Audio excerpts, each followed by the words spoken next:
Oh, honey, sit a spell, and let me tell you a story that's been weighing on my heart for nigh on 80 years now. I reckon it starts with the day I lost my little brother Tommy back in '43, right in the thick of that big war everybody called World War II. He was just 16, sweet as pie, with those freckles and that grin that could light up our old farmhouse like the 4th of July.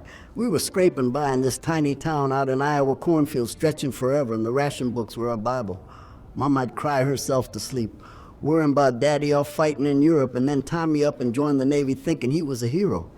But that ship of his went down in the Pacific, some godforsaken atoll, and they sent us his dog tags in a little box that rattled like bones. I was 12, holding that box, feeling my world crack right open like an eggshell under a boot. Heartbreak, it was pure and simple, the kind that sticks in your chest forever. But y'all, that's just the beginning of how life kept throwing curveballs and how I learned to swing back. You see, we were a simple folk in that little burg of Harlan, Iowa, where the wind whistled through the silos and the church bell rang out every Sunday morning calling us to prayer. Folks knew each other's business better than their own, but it kept us close like family. My name's Evelyn, but everybody just calls me Evie even now, and back then I was that scrawny girl with pigtails climbing the old oak tree, pretending I was a spy like in those radio shows. Life was hard, sure, with the war on, but we made douchette and sugar stamps and growing victory gardens big as a football field. Mama taught me to knit socks for the boys overseas, her needles clicking like a metronome while she'd whisper stories of her own girlhood during the Great Depression when they ate cornbread and beans till they turned green. Daddy was the strong, silent type of farmer through and through, with calluses thick as leather from plowing those stubborn fields. He enlisted first, leaving us with nothing but his old pocket watch and a promise to come home for Christmas. He enlisted first, leaving us with nothing but his old pocket watch and a promise to come home for Christmas. But Christmas came and went with snow peeling up outside and his chair empty at the table. You see, we were simple folk in that little burg of Harlan, Iowa, where the wind whistled through the silos and the church bell rang out every Sunday morning calling us to prayer. Folks knew each other's business better than their own, but it kept us close like family. My name's Evelyn, but everybody just calls me Evie even now. And back then I was that scrawny girl with pigtails climbing the old oak tree, pretending I was a spy like in those radio shows. Life was hard, sure, with the war on, but we made do sharing sugar stamps and growing victory gardens big as a football field. Mama taught me to knit socks for the boys overseas, her needles clicking like a metronome while she'd whisper stories of her own girlhood during the Great Depression when they ate cornbread and beans till they turned green.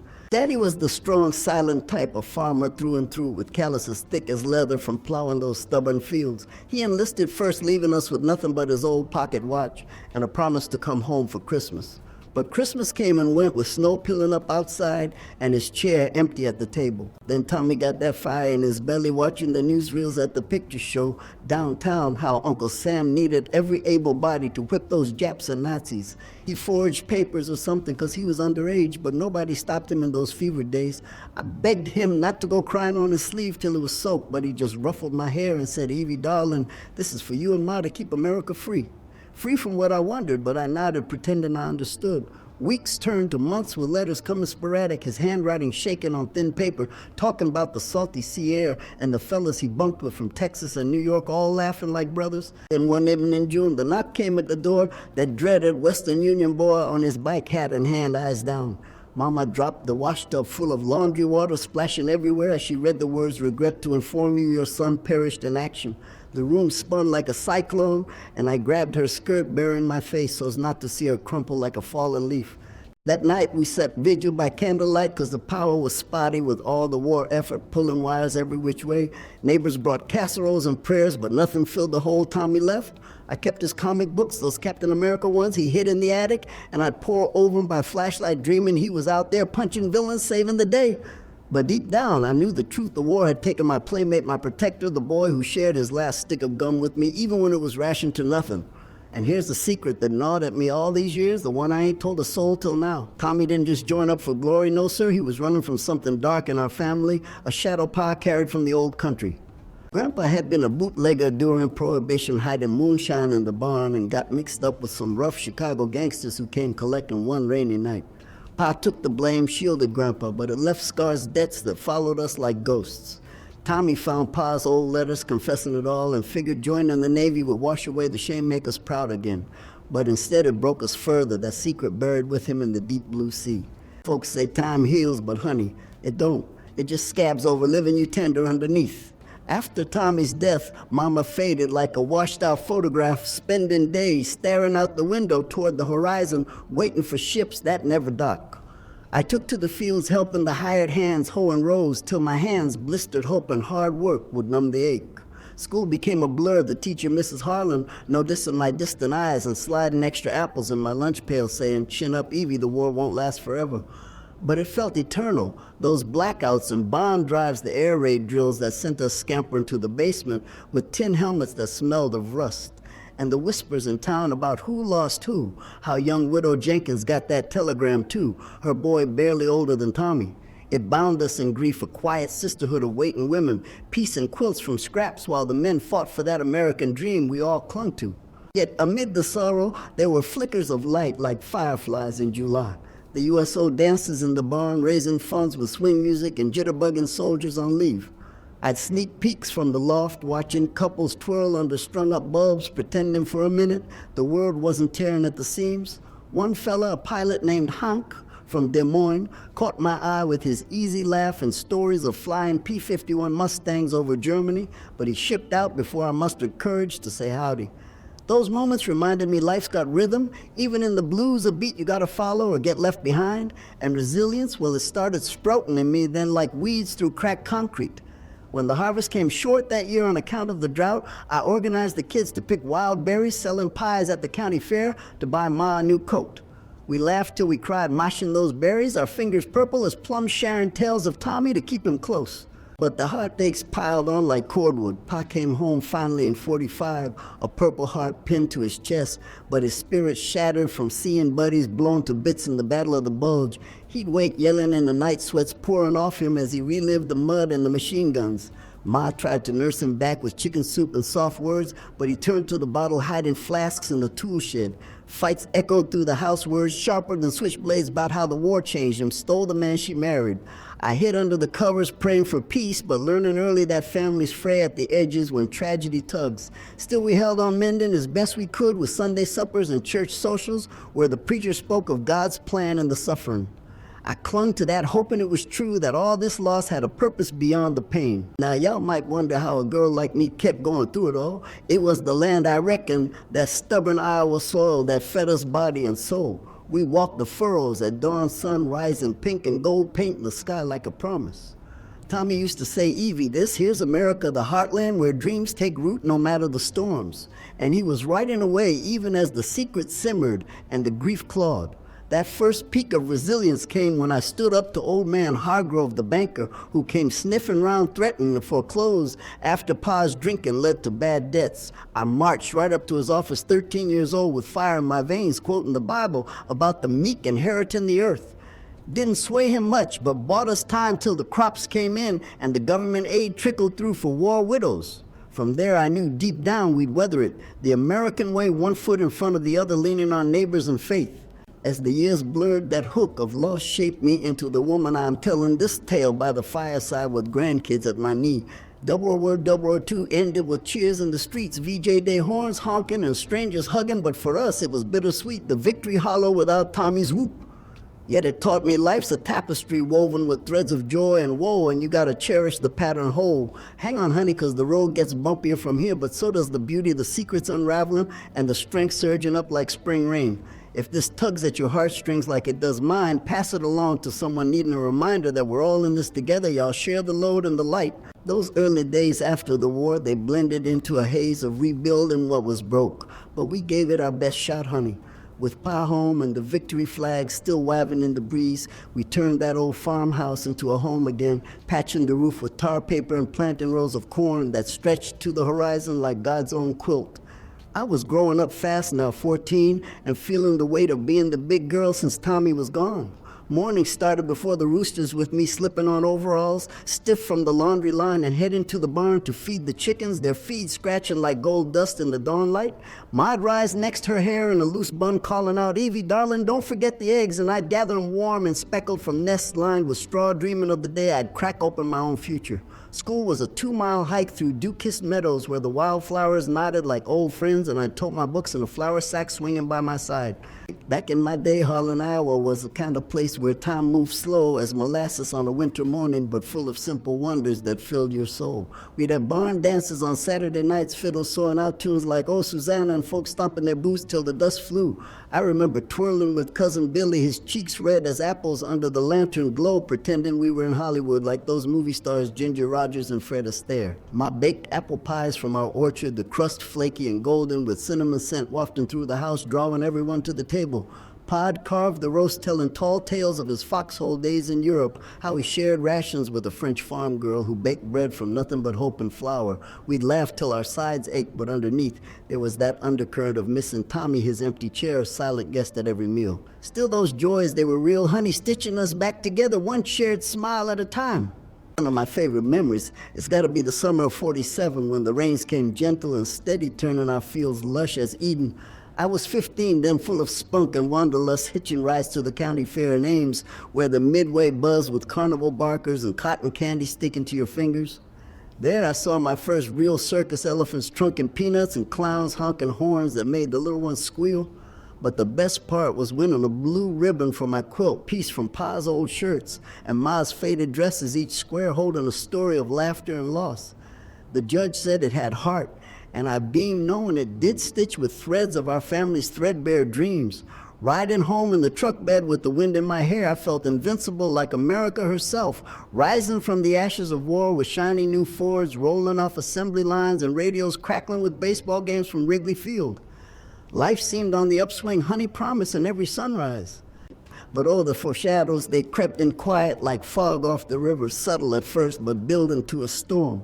Pa's drinking didn't quit with the war's end.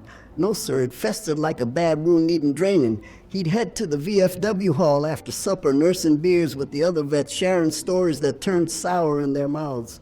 Mornings, he'd stumble in eyes bloodshot, muttering about the ghosts that followed him home from Normandy, the ones that whispered in the wind through the cornstalks.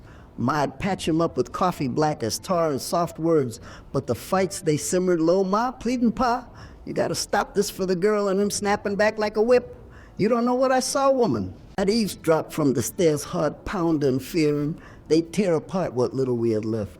And school, well, it started slipping too. The principal, Mr. Jenkins, calling Ma and saying Evie's daydreaming too much, staring out windows instead of studying her arithmetic. Truth was, I was lost in thoughts of Tommy, wondering if he was watching from somewhere up yonder, judging if I was making him proud. That first real peak of bittersweet, it hit around my 16th birthday in the fall of '48, when the leaves turned fiery red and gold blanketing the ground like a carpet of memories. Ma surprised me with a party, small but sweet neighbors bringing deviled eggs and Jell-O salads piled high on the picnic table. We sang Happy Birthday off key, and Pa even sobered up long enough to give me his old harmonica, saying, "Play something lively, Evie, chase away the blues." I blew into it mangling Shenandoah, but everyone clapped like I was Patsy Cline herself. For a spell it felt perfect, the laughter echoing across the yard, fireflies dancing in the dusk. But then as the cake was cut, Ma pulled me aside, her eyes misty, and pressed the locket into my hand. Tommy's from the Navy, the one with our photo inside, faded but fierce. "Wear it close," she said, "so he's always with you." I fastened it round my neck, the chain cool against my skin, and tears welled up, 'cause joy and sorrow, they tangle like vines, impossible to pull apart. That night, lying in bed, I traced the locket's edges, realizing early life wasn't just play. It was preparing me for the hard knocks ahead, building calluses on my heart, same as Pa's hands. Growing up in that heartland, we were steeped in American grit, the kind forged in the fires of the Dust Bowl that my grandparents whispered about over coffee. Grandma Ellis, she'd rock in her chair by the stove spinning yarns of the '30s when black blizzards swallowed the sky and families loaded up Model Ts heading west for California dreams. But we stayed put roots deep as the oaks planting windbreaks of cottonwoods to hold back the dirt. Those tales, they shaped me, teaching resilience before I knew the word, like when the grasshoppers swarmed one July, devouring crops overnight. Pa rallied us at dawn, buckets in hand, battling the plague till our arms ached, but we saved enough harvest to trade for seed come spring. It was that never give up spirit, y'all, the pioneer blood running in our veins from folks who crossed the plains in covered wagons, chasing the promise of free land and liberty. I'd read about it in school books, Lewis and Clark trailblazing, or the gold rush fever, but living, it was different feeling the soil under your nails, knowing every ear of corn was a victory over hardship. Yet the undercurrents of trouble, they swirled stronger as I blossomed into a young woman courting age and all its fluttery feelings. There was Jimmy Harlan, the miller's son with hair like corn silk and a pickup truck that rumbled like thunder. We'd sneak off to the creek on Sundays, fishing poles dangling while he strummed his guitar, singing Hank Williams tunes about lost love and rambling men. Jimmy talked big dreams of joining the Air Force, seeing the world beyond Iowa's borders, maybe stationing in Germany where the Marshall Plan was rebuilding Europe brick by shiny brick. I listened wide-eyed, imagining us together dancing in Berlin cafes far from the farm's chores. But Pa caught wind of our sparks and laid down the law stern as a judge. No daughter of mine's running off with a flyboy, not after what the war took. His voice cracked, hiding the fear of losing another like Tommy, and I nodded, bitter tears stinging, because love felt like another casualty in our family's quiet war. And here's where the secrets started peeking through the cracks like weeds in the sidewalk, the ones that'll bloom into full tragedies later. I found Pa's hidden stash one afternoon, cleaning the attic boxes of letters yellowed with age from his Prohibition days, working the stills in the hills. Grandpa wasn't just a bootlegger, no. He was deep in with Al Capone's shadows, running hooch to Chicago speakeasies, till a raid sent him scampering back to Iowa, leaving Pa to cover the debts with blood money. Pa's notes confessed that all the beatings he took from gangsters, the shame that drove him to enlist, hoping bullets would cleanse the sin. I hid the letters heart hammering, wondering if Ma knew if that's why she looked at him sometimes with eyes full of pity and pain. Keeping that secret, it weighed on me heavy as a harvest moon. But I swallowed it down, figuring some burdens were mine to bear alone, just like the land bore its droughts without complaint. At 17, I was helping more around the house, taking odd jobs at the diner downtown, slinging hash and pouring coffee for truckers, hauling freight cross country. Tips were slim dimes and nickels, but they bought Ma a new dress for church-flowered cotton that made her smile genuine for the first time in years. Folks in town, they rallied round us war widows and their kin, forming a quilting bee that met Tuesdays stitching blankets for the needy while gossiping light about the new soda shop opening with root beer floats fizzing like celebration. It was community honey, the glue that held small-town America together through the post-war boom, when radios blared Elvis Presley crooning hound dog and TVs flickered into living rooms showing I Love Lucy, making us laugh till we forgot the woes. I saved for my teaching dream, enrolling in night classes at the community college, driving the old Chevy with headlights cut in the dark like hope. That second peak, it crested in the spring of 50 when the bullies at school targeted me for being the war orphan girl as they sneered, mocking Tommy's sacrifice with cruel jabs during recess. Led by Big Tom Riley, son of the feed store owner, they'd corner me by the swings, stealing my lunch or pushing me into mud, puddling my pride. One day I snapped fire rising in my belly like a prairie blaze, and I faced them down, fist clenched, quoting Lincoln from my history book, "A house divided against itself cannot stand." Tom laughed, but I didn't flinch, telling how Tommy gave his life for our freedom, and no one's tarnishing that. The crowd hushed, and even Tom backed off, mumbling, sorry his ears read. Word spread, and Principal Jenkins called me to his office, not for trouble, but praise saying, Evie, you've got backbone, the kind this country needs. From there, resilience sparked bright in me, knowing standing tall could turn the tide, no matter the odds, just like America, clawing back from depression and war to shine as the free world's beacon. As those early years waned into young adulthood, the joys and foreshadows wove tighter, each happy memory laced with a thread of what-ifs. We'd have family reunions at Aunt Clara's, spreading potluck feasts with fried chicken and potato salad under the big maple tree where cousins wrestled and aunts swapped recipes passed down generations. I chased the little ones, teaching them hopscotch on the driveway, chalked with dreams, while Pa whittled whistles from willow branches, his hands steady for once. But the Dust Bowl echoes lingered in dry spells that parched the wells, forcing us to haul water from the creek, and the secrets they festered quiet, waiting to erupt. Still, honey, those times they built me strong, rooting me in the American heartland where folks rise with the sun, work till dusk, and love fierce through the storms. Hang in there, 'cause the struggle's coming up. They'll test every bit of that foundation, but they'll forge something unbreakable, too. Those struggles, they hit like a freight train battling down the tracks. No warning, just a rumble in your bones before it slams. Fresh out of high school in 51, I figured life ease up some with the country booming, factories humming, and suburbia sprouting like dandelions after rain. But honey, fate had other plans, twisting the knife deeper into our family's wounds. Pa's drinking spiraled worse after the VFW started hosting those veteran reunions where the stories turned to ghosts and the whiskey flowed free as the Mississippi. He'd come home late, stumbling over the porch steps, slurring about the beaches of Normandy red with blood, and how no Purple Heart could stitch a soul back together. Ma patched the peace with hushed words, but the cracks in their marriage widened like the drought-cracked earth that summer when the rains forgot us entirely. Crops withered on the vine corn stalks, brittle as matchsticks, and the bank letters piled up, red ink threats of foreclosure, hovering like storm clouds. I took extra shifts at the diner, grease sizzling on the griddle, pouring coffee till my feet screamed, but it wasn't enough to stem the tide. Then the real blow landed in the fall of 52 when Ma fell ill, tuberculosis creeping in quiet from some neighbor's cough that drifted on the wind. Doc Harlan shook his head in our kitchen, lighting his pipe with a somber click, saying, "It's the sanatorium for her. Evie rest and fresh air might save her, but it'll cost a pretty penny." We scraped together what we could sell in the last of Grandma's china and Pa's war bonds, but the Iowa winters were cruel, bitten through thin walls, and Ma's cough echoed like a dirge through the nights.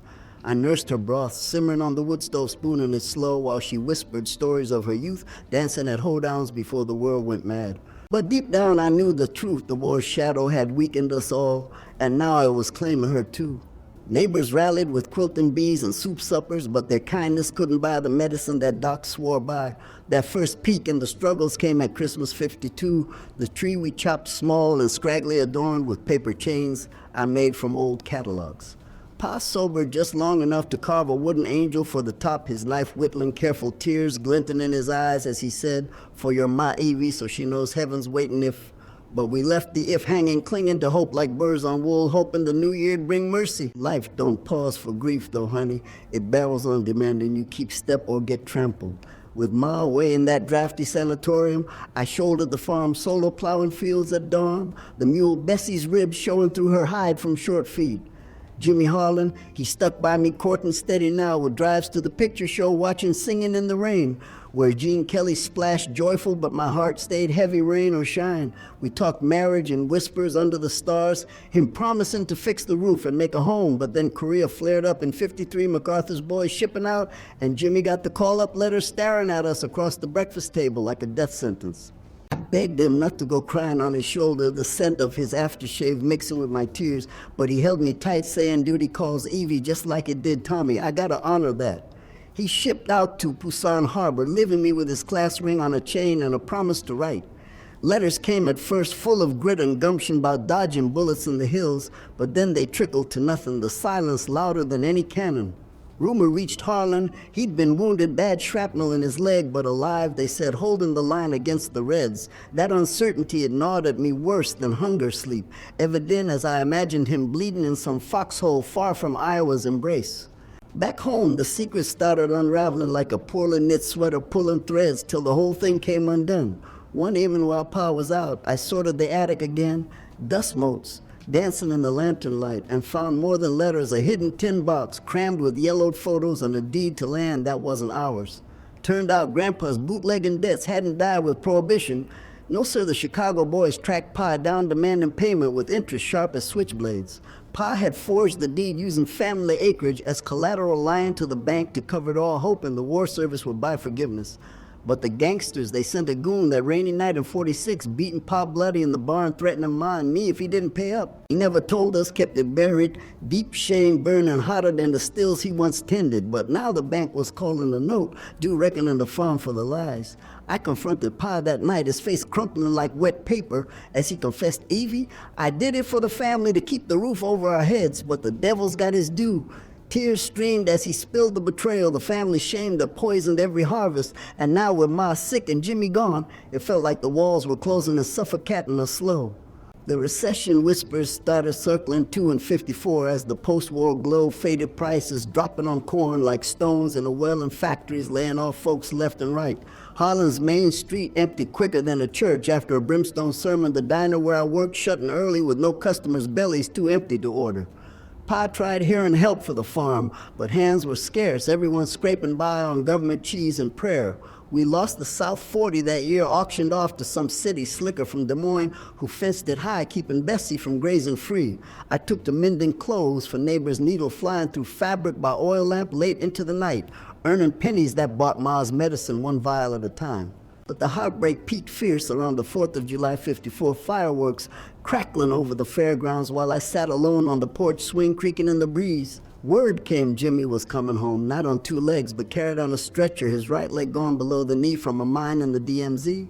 The train pulled in at Dawn Station Master, helping him off crutches, clicking awkward as he hobbled toward me, eyes hollow but smiling faint. I ran to him, collapsing in his arms, the scent of hospital starch and gun oil mixing with sobs as I whispered, "Welcome home, darling, we'll make it right." That reunion, it was bittersweet joy tangled with loss. His dreams of flying planes dashed like the shrapnel that took his limb, but in his grip I felt a spark of resilience flicker, knowing we'd rebuild together piece by stubborn piece. Yet the tragedies kept peeling on relentless as winter wind through the eaves. Ma rallied some in 55 coming home from the sanatorium, frail as a bird, but coughing less, her eyes brightening at the sight of Jimmy settled in the spare room, whittling canes from oak. We adapted quick, making ramps from barn boards, and Jimmy taken to the accounts book, keeping tally sharp as his old drill sergeant's bark.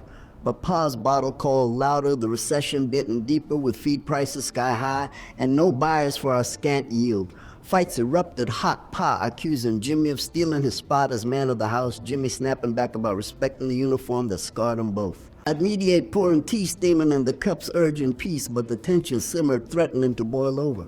Then the gangsters resurfaced, a slick fella in a fedora driving up in a black Ford, knocking polite, but eyes cold, as still demanding the rest of Pa's debt or else. Pa paid what he could from the auction money, but it wasn't enough. The goon living a warning scratched on our door like a curse. Fear coiled in my gut nights when shadows stretched long, wondering if they'd come for us in the dark, taking more than land. That next peak, it crested brutal in the summer of 56 when the heat wave baked the earth hard as brick, and Ma took a turn for the worst fever raging from the strain. Doc said rest, but how with the harvest rodent in the fields and bills mounting like snowdrifts? Jimmy and I worked till we dropped him on his crutch, hauling sheaves while I drove the binder, sweat stinging my eyes. One noon we collapsed under the lone elm, showering a canteen of water, his hand in mine steady despite the pain. He looked at me fierce, Evie, with fighters like those GIs in the foxholes or the Rosy Riveters back home, we don't quit. His words lit a fire in me, and we pushed through, selling what little we had at market, trading for Ma's care. Tragedy doubled down when Pa vanished one stormy night, leaving a note scrawled, "I'm sorry, went to settle the score." Turns out he confronted the gangsters in Des Moines, foolish brave taking a beating that landed him in the county jail for brawling and disturbing the peace. Ma wept hearing it, her body too weak to visit, and I bailed him out with my savings, watching him shuffle home, bruised purple shame hanging heavy. The family fracture cut deep secrets out in the open. Now poison in the air we breathed, but in the hurt we started healing, talking truths by the kitchen table under the hum of the old fan. As the struggles deepened into 57, the Vietnam shadow loomed distant, but our own wars raged close.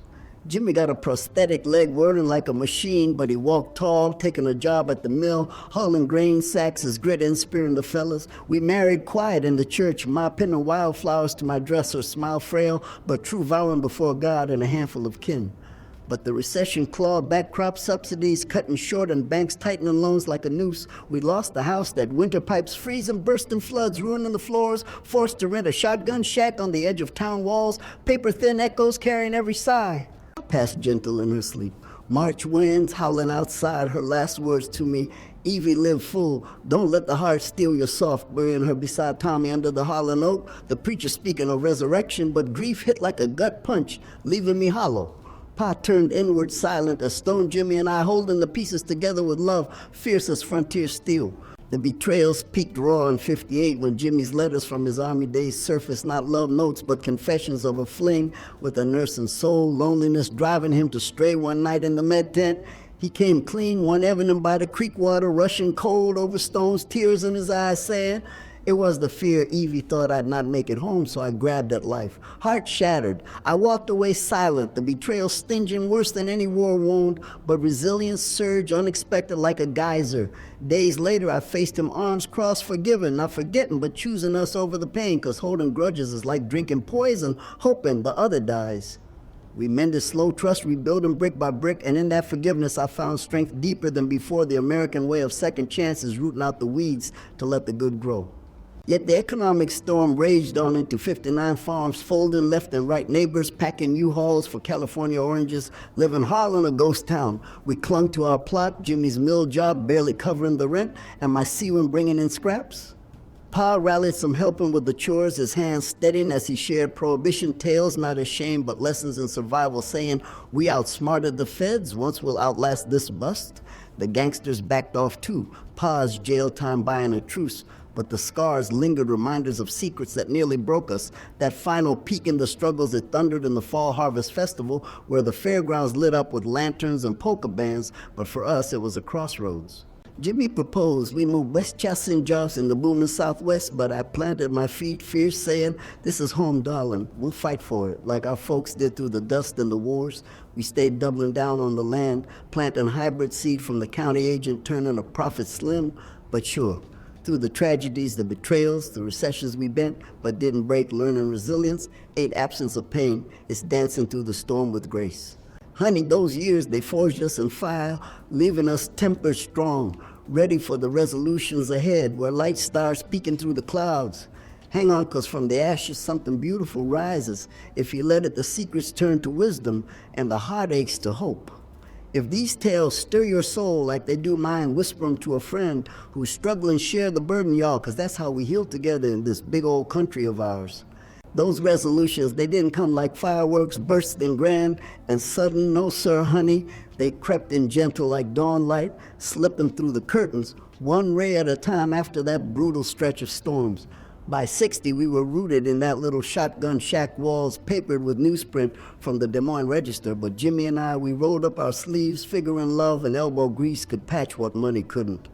Pa had softened some after Ma's passing, his bottle gathering dust on a high shelf as he took to tinkering in the shed, whittling birdhouses that neighbors snapped up quick for their porches. We pooled our wages, Jimmy's mill pay, and my sewing commissions plus Pa's crafts to fix the place, adding a lean-to kitchen with a new stove that didn't belch smoke.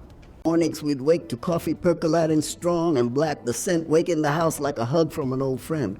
Jimmy'd kiss my forehead, his mustache tickling soft, saying, "Morning sunshine, we're building our castle brick by stubborn brick." And slowly, honey, the shack started feeling like home, the kind where laughter echoed louder than the creaks. Forgiveness, it was the first thread pulling us whole. After Jimmy's confession hung like a storm cloud, we talked it out, nights on the sagging porch, swing stars, wheeling overhead, crickets chirping back up to our truths. I laid bare the hurt, the way betrayal sliced like a dull knife, but also admitted my own fears, the war scars that made me cling too tight. Jimmy listened, eyes misty, nodding slow, admitting the loneliness in Korea had cracked him open, leaving him grasping the shadows. But we vowed then no more secrets, just honesty raw as Iowa winter wind from here on out. It wasn't easy, trust mending like a frayed quilt stitch by careful stitch, but with time it held fast, stronger even for the wear. We celebrated small that first anniversary in '61 with a picnic under the Holland Oak, where Ma and Tommy rested a basket of fried chicken and potato salad from my hands. Jimmy carved our initials in the bark E&J, forever twined, and as the sun dipped golden, I felt the fracture healing scars turn into stories we owned together. Resilience bloomed there in the letting go, choosing grace over grudges, 'cause holding on to pain's like carrying a sack of rocks uphill when you could be dancing light. Community has stepped up too when the recession's grip loosened the tad in the early 60s, with Kennedy talking on the radio about a new frontier promising jobs and hope for the heartland. Folks in Harlem formed a co-op buying seed and machinery together, sharing the load like the old barn raisins of yore. Pa joined in driving the tractor with renewed vim, his laugh ringing out first time in years as we planted hybrid corn that promised bumper yields. I taught Sunday school at the church, little ones gathering round my knee with wide eyes, listening to Bible tales of David and Goliath, reminding me of my own battles. Jimmy got promoted at the mill, overseeing the grain silo, his limp barely noticing now as he barked orders kind, but firm in spurring the crew to work smart, not just hard. And love, well, deep and sweet as wild, honey. Jimmy and I stealing moments by the creek, skipping stones and dreaming of kids running barefoot like I once did. We weren't rich, but content. The American dream, not in Cadillacs or suburbs, but in the quiet satisfaction of making do and making better together. That first peak in the resolution, it crested warm in the summer of '62. When our miracle arrived, little baby girl, we named Rosie after the riveters who kept the home front humming during the war. She came squalling into the world on a sticky July night dock, Harlan delivering her in our bed with Ma's old quilt spread soft beneath. Jimmy paced the hall, his crutch forgotten, the joy tears streaming as he held her first tiny fist curling round his finger.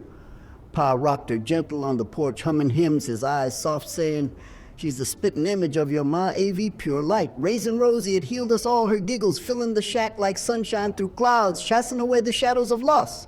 I'd bundle her in the old pram, pushing through town, stopping at the diner for a cherry phosphate fizzing sweet while neighbors cooed over her chubby cheeks. Jimmy built a cradle from oak scraps, sanding it smooth, telling stories of his flyboy days to make her laugh.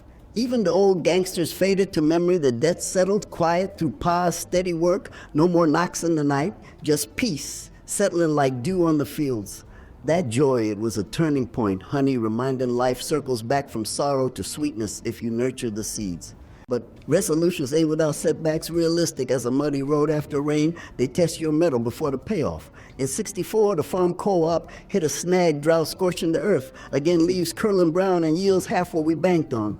Bills nipped at our heels. The bank sent us stern letters about the note on our plot, and Jimmy's mill laid off a dozen, including his second in command, leaving him scratching for overtime. Pa took it hard, relapsing a bit, sipping cough medicine, turned strong, his hands shaking as he tried whittling. Fights bubbled up, me fretting over Rosie's milk formula cost, Jimmy snapping from the worry, but we caught ourselves quick, remembering our vow of honesty. Instead, we rallied linen on church suppers where the ladies brought pies and the preacher prayed for rain that finally came in buckets, turning the dust to mud and the fields to green. Jimmy found side work fixing tractors for the neighbors, his skills from the army serving him well, and I sewed layets for expectant mamas, earning extra with every tiny stitch. Pa confessed his slip-over coffee, admitting the old demons, but swearing off for good, 'cause Rosie needed her grandpa steady. We weathered it together, setbacks turning to steps forward, the community net catching us when we stumbled just like America did, rising from the Depression with FDR's fireside chats and the war with Rosie the Riveters welding the future. Love's resolution, it wove through the everyday, finding its rhythm in the post-war boom that trickled to our corner of Iowa. By '65, Jimmy and I saved enough for a down payment on a proper house, 2-story, with gingerbread trim on the edge of town, the kind with a white picket fence and room for Rosie's play. Moving day was a hoedown kin hauling furniture and pickups, Pa directing traffic with a grin, while Rosie toddled round exploring her new kingdom. We painted the nursery yellow like sunshine, Jimmy hanging a mobile of paper airplanes, nodding to his lost dreams, but content now in family skies. Secrets long buried, they surface for airing, not hiding. Pa sharing the full Prohibition tale one evening by the fire, Rosie asleep in my lap, his voice steady as he spoke of choices and consequences. We forgave deep, not excusing, but understanding the weight he carried alone for so long, lifting his share now light as a feather. Jimmy opened up too about career nights, the fear that led to his mistake, and I held him close, whispering, "We're past it, darling, on to brighter." That openness, it bound us tighter than any vow. Resilience, not in never falling, but rising hand in hand, choosing each other every dawn. The second peak is soared, hopeful in the spring of '67, when Rosie took her first steps across the new kitchen floor, linoleum shiny under her tiny feet, clapping as she reached for Pa's arms. The whole town turned out for her birthday picnic under the big top tent. At the fairgrounds, cake frosted with roses and balloons bobbing in the breeze. Jimmy danced with me slow to Moon River on the radio, his hand warm in mine, no limp, no crutch, just us swaying like young lovers again.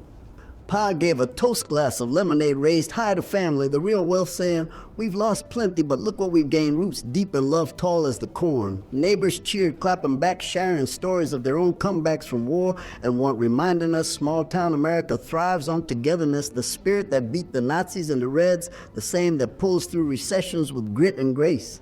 Rosie blew out her candles, one for each year, her wish whispered secret, but we knew it was for more siblings, more joy, more yesterdays turned to todays. That moment, honey, it was pure resolution, heartaches transmuted to happiness, the tragedies now chapters in a story of triumph, not defeat.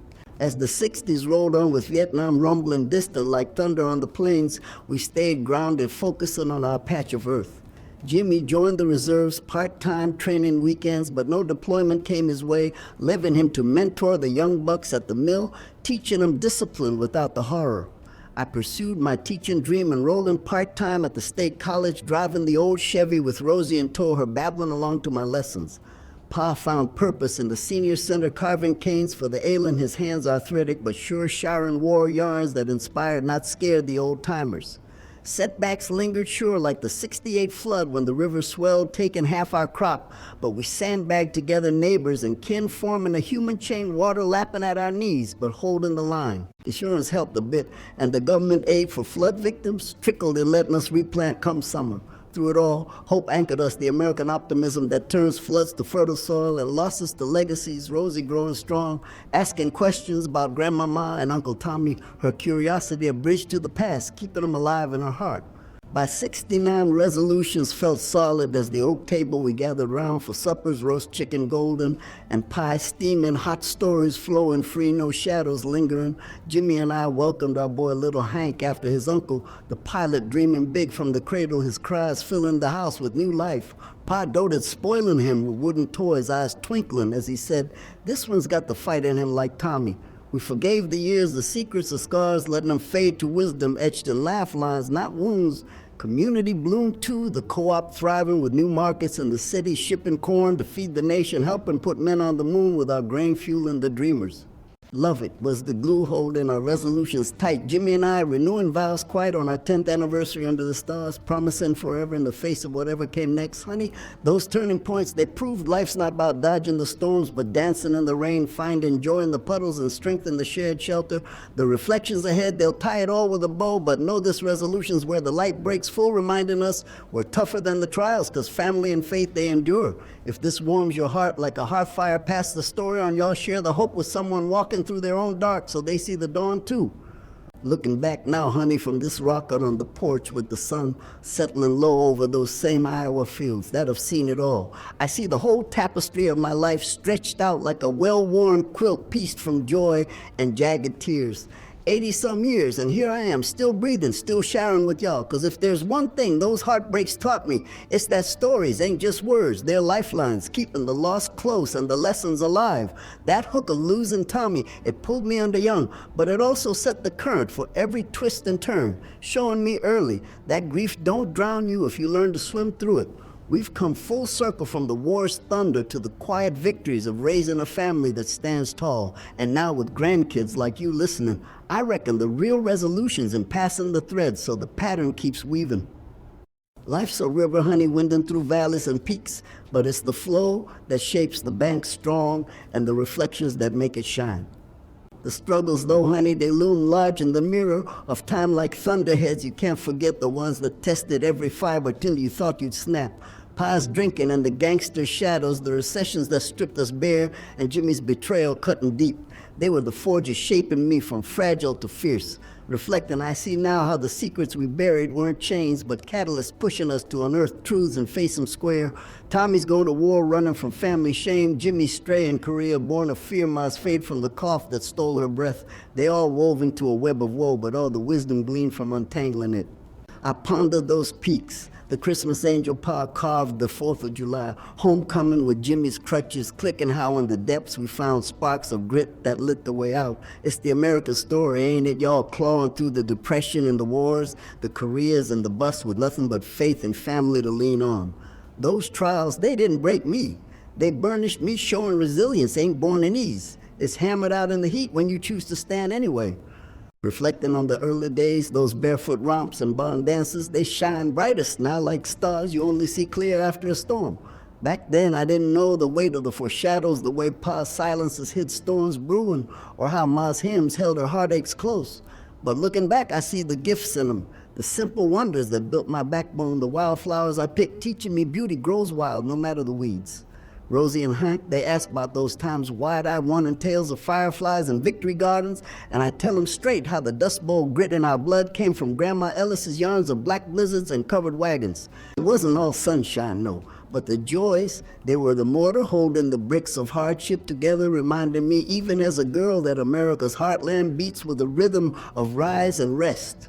Those memories, they comfort me now in the evenings when the chill creeps in, softening the edges of the losses, making me grateful for the girl I was, who dreamed big under corn moon skies. And the resolutions, they glow warm in hindsight like embers banked for the night, the ones that prove love's the ultimate mender. Moving into that gingerbread house, the baby's first cries, the co-op's harvest feast, they were the payoffs for the persistence, the quiet triumphs that whispered you made it through. Jimmy and I mending our trust stitch by stitch, pa finding purpose in whittling after the bottle lost its hold. Rosie taking steps that echoed our own stumbles, turned strides. Looking back, I marvel at the grace and forgiveness, how letting go of grudges lightened the load, letting joy rush in like spring floodwaters fertile and full. The setbacks like the 68 flood, they remind me resolutions ain't perfect. Their process keeping you humble and hungry for more. But oh, the hope in them. The way community wrapped us tight like a quilting bee, the new frontier promises trickling down to our patch of earth. It's that second chance of spirit, honey, the one that rebuilt Europe with the Marshall Plan and our own dreams with sweat and song. Reflecting, I see how those turning points weren't endings, but beginnings layering strength upon strength till the family stood unbowed.